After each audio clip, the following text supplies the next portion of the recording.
Hi, ഇത് അൻഷിത്. നമ്മളെ updation course complete ആക്കിയിട്ടുണ്ട് ഐഫോണിൻ്റെ അല്ലേ. അപ്പോൾ ഐഫോണിൻ്റെ അപ്ഡേഷൻ കോഴ്സ് കംപ്ലീറ്റ് ആക്കുന്നത് ജോയിൻ ചെയ്യുന്ന ടൈമിൽ എന്നെ കുറേ വിളിച്ചിട്ടുണ്ടായിരുന്നു. കുറേ ഡൗട്ടുകൾ ഉണ്ടായിരുന്നു. എനിക്കിത് അറിയില്ല, അതറിയില്ല, അത് സെറ്റ് ആവോ മറ്റേതാവോ എന്നൊക്കെ ഉള്ളത്. എന്താ അൻഷിത് അതിൻ്റെ കോഴ്സ് കഴിഞ്ഞിട്ടുള്ള ഇപ്പോഴത്തെ ഒരു ഫീഡ്ബാക്ക്? നമ്മളിവിടെ ടോട്ടലി റിവ്യൂസ് കാര്യങ്ങളൊന്നും എടുക്കലൊന്നും ഇല്ല, എന്നാലും എൻ്റെ അത് എടുക്കണം എന്നുള്ളത് ഇതുണ്ടായിരുന്നു എനിക്കും. അപ്പോൾ എന്താണ് ഇവിടുത്തെ ടോട്ടലി അഭിപ്രായങ്ങൾ എന്തൊക്കെയാണ്? ഐടോക്സിൻ്റെ ടീമിൻ്റെയും എൻ്റെ ക്ലാസ്സിൻ്റെതും ടോട്ടൽ അഭിപ്രായങ്ങൾ എന്തൊക്കെ? ഞാൻ ഇവിടെ വരുന്ന ടൈമിൽ പറഞ്ഞാല് വർക്ക് നോർമൽ വർക്ക് മാത്രം ചെയ്യുള്ളൂ. ഡിസ്പ്ലേ, ബാറ്ററി ഇങ്ങനെ വർക്ക് മാത്രമേ ചെയ്തിട്ടുള്ളൂ. ഓക്കെ. ബോർഡ് വർക്ക് ആയിട്ടില്ല, ഒരു വർക്കും ചെയ്തിട്ടില്ല. ഇല്ല. ഇവിടെ വന്നതിന്റെ ശേഷം എനിക്ക് ബോർഡ് വർക്ക് എന്ത് വർക്ക് ആയിക്കോട്ടെ പക്ക കോൺഫിഡൻസോടെ ചെയ്യാൻ വയ്ക്കുന്നുണ്ട്. ചെയ്തിട്ടുണ്ട്. ഇവിടെ അൻഷിതിന്റെ പ്രത്യേകത എന്ന് വെച്ചാൽ ഓന് തിയററ്റിക്കലി രണ്ടിനും ഒരുപോലെ ഇമ്പോർട്ടൻസ് കൊടുത്തിട്ട് ക്ലാസ്സിന് അറ്റൻഡ് ചെയ്തതിന്. രണ്ടും സംശയങ്ങളുണ്ടെങ്കിൽ ക്ലിയർ ആക്കും, പിന്നെ ഓവർ ടൈമിൽ ഇരിക്കും, പിന്നെ മാക്സിമം യൂട്ടിലൈസ് ചെയ്തിട്ടുണ്ടെന്നാണ് ഞാൻ വിചാരിക്കുന്നത്. അതേപോലെ കുറേ വർക്കുകൾ വന്നിട്ടുണ്ടായിരുന്നു, അത് ചെയ്തു കൊടുക്കും.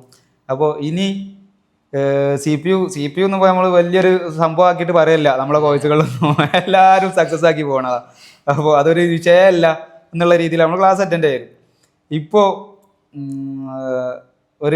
ഞാൻ തന്നെ പറ്റിയിട്ടൊരു വീഡിയോ ചെയ്തിട്ടുണ്ടായിരുന്നു, ഒരു സ്റ്റോറി. ഞാൻ ആദ്യമായിട്ട് ഒരാളെ ഇങ്ങനെ ഒരു സ്റ്റോറി ചെയ്തിട്ടുണ്ടായിരുന്നു. അന്ന് ഒരു സ്റ്റോറിയിൽ വീഡിയോ ഇടുന്ന നമ്മുടെ അടുത്തൊരു വയ്യുണ്ട് എന്നൊക്കെ പറഞ്ഞിട്ട് അത് കണ്ടിട്ട് ഇപ്പൊ എന്താ, അത് കഴിഞ്ഞിട്ട് ഇപ്പൊ എന്താ എനിക്കുണ്ടായ അനുഭവം? അത് കഴിഞ്ഞിട്ട് ഇപ്പോ എനിക്ക് ഒരു വർക്ക് സെറ്റായി ഖത്തറിൽ. 2 ദിവസം കഴിഞ്ഞാൽ പോകാൻ വേണ്ടിയിട്ട് ടിക്കറ്റ് എടുത്ത്. ഓക്കെ. അപ്പോൾ ഇപ്പോൾ ടിക്കറ്റ് എടുത്ത് ഓക്കെ. അപ്പോൾ പോയിട്ട് അവിടെ എത്തിയിട്ട് എല്ലാ വർക്കുകളും ചെയ്യാൻ കഴിയുമെന്നുള്ള കോൺഫിഡൻസ് ഇല്ലേ? ഉണ്ട്.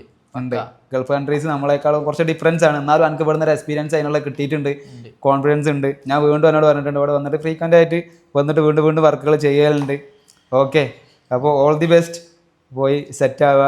കോണ്ടാക്റ്റുകൾ തമ്മിൽ ബന്ധം എന്തായാലും നമ്മൾ വിടൂല, ഉറപ്പാണ്. നമ്മളൊരു ഫ്രണ്ട്ലി രീതിയിലാണ് നമ്മൾ എന്തായാലും നമ്മൾ ഇവിടുത്തെ ഒരു കാര്യങ്ങൾ മുന്നോട്ട് കൊണ്ടുപോകല്. അപ്പോൾ ഓക്കെ. അപ്പോൾ ഐടോക്സിൻ്റെ ഭാഗമായാൽ ഭയങ്കര സന്തോഷം. Okay, thank you.